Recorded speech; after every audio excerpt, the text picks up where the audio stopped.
Like you mentioned earlier, a lot of this was born out of kind of a lot of the music was kind of born out of improvisation, especially early on. So when you go on stage now, is that still part of it, that you just improvise and that things are a bit fluid still? Yeah, well, we're trying to bring that in now because with the album making, we actually tried to go. So the album I was made. We wanted to make an album and not just but sure. We didn't want to make a live recording of the things. We wanted to make an album.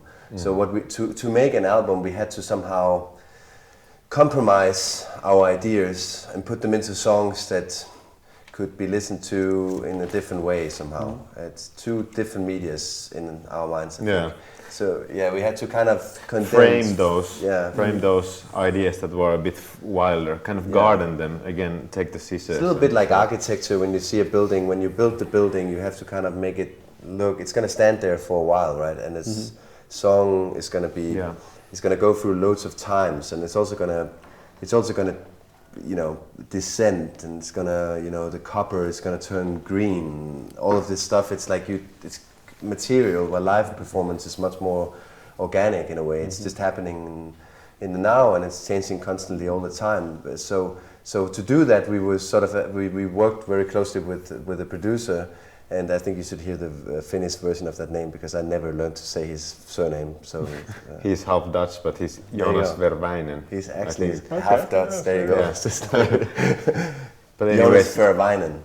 Yeah. Well, Jonas is an amazing guy. We met very early on when we had our first residency randomly at Flow Festival in Finland, and he helped us to construct the songs and make them kind of like something that we felt comfortable putting on the album. So when we went to the studio, we already had played some shows before that.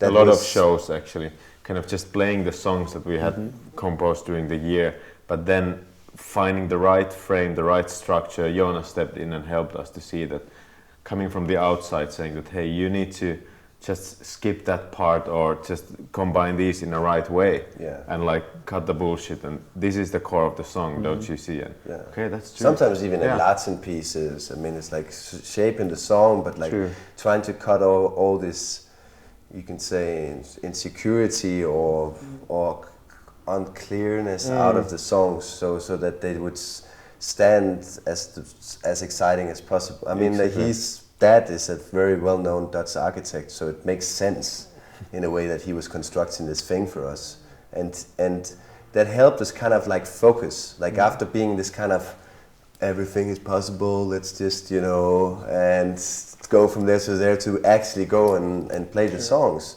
And what happened then was like we went to the studio, we performed the songs. It took us 3 days to record this album. Everything was done in one room, all together, vocals, instruments, everything together. Yeah. And we mixed it afterward. So I would say, like, to answer your question, it's like this is what we're coming out of right now. We're trying to loosen up this process a little bit again. Yeah. And hopefully, our hope is that when we get to the tour, which is happening in April, starting kind of in April after the album is coming out, that's when we kind of where we're able to kind of loosen things up again and it can kind of like become live again. Yeah.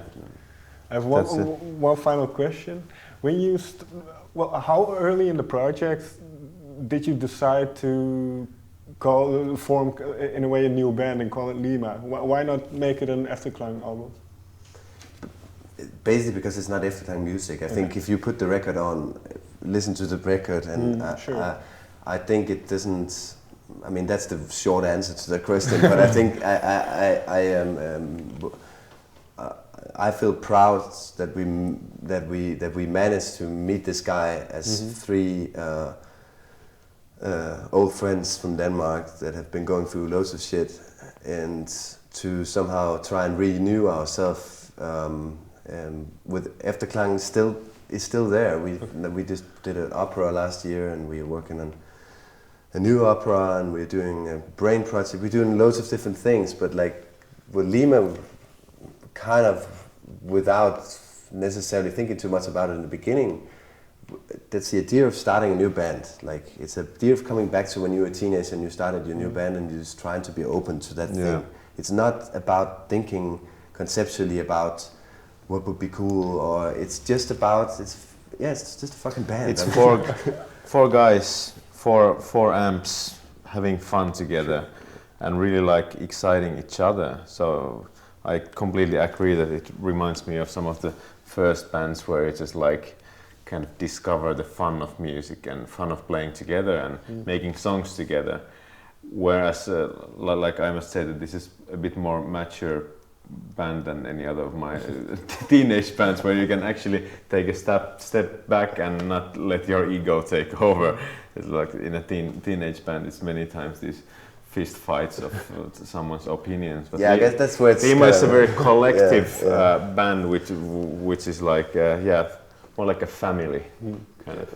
And in that sense, then, because you mentioned there's the new residency in London, and some songs came out of that. So are you thinking about the future in a sense for Liima to do more than just this album? Yeah, I mean just constantly moving forward. Okay. I mean, we just had a residency in London and next week in Copenhagen, and we are constantly composing more music, using the same ideas, the same method of working in different places and composing collectively.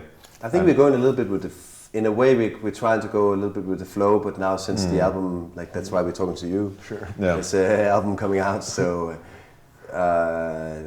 like the album's gonna come out, and I think we're looking forward to try and go out and play shows where people actually know the songs. Like until now, we've just been playing songs to people that nobody knew. So. I'm imagining it's going to be a little bit of a different feeling, like to actually have a foundation of songs that people can have listened to before or something like that. So I think that's something that we look forward to. But at the same time, as a band, I think it's always important to keep things fresh and to be curious about the next thing in some sort of way. I don't think we have a solid plan on where to when to record the next thing, but I think we soon have to find a way to, because it's like when we get together there seems to be these songs kind of coming out, so I think we have to find a way of either finding an output that is maybe not as wholly as a record output, but which we've done before with the SoundCloud things that everyone can check out, or we have to maybe make a quick album afterward. And the thing about albums is that it's difficult to get everybody's attention with albums. So yeah, we have to find a way with it. I don't know yet. What is one place, because you've been like you say, Portugal, Berlin, Istanbul. What is one place you'd like to go and maybe record a couple songs? Yeah, I don't know. Something really Arctic would be amazing.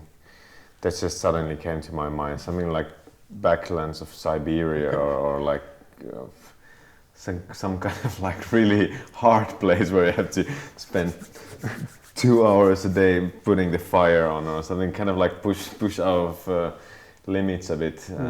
I think it would be interesting to follow some roots, like, because it's funny you say it's Siberia in some sort of way, because I think with Finnish people and also with knowing Tatu after a while, I have this kind of like abstract picture of where his ancestors comes from in some sort of way, you know.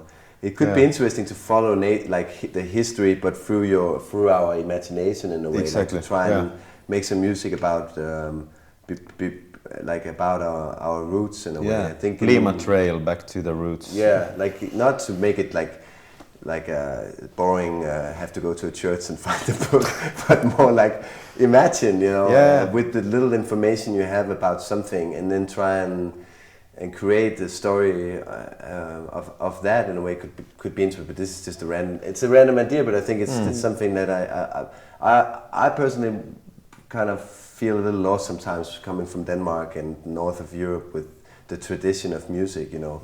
You go south, you go to Africa or South America or south of Europe, and they're just so aware of the traditions, and we just, I don't know what we're doing.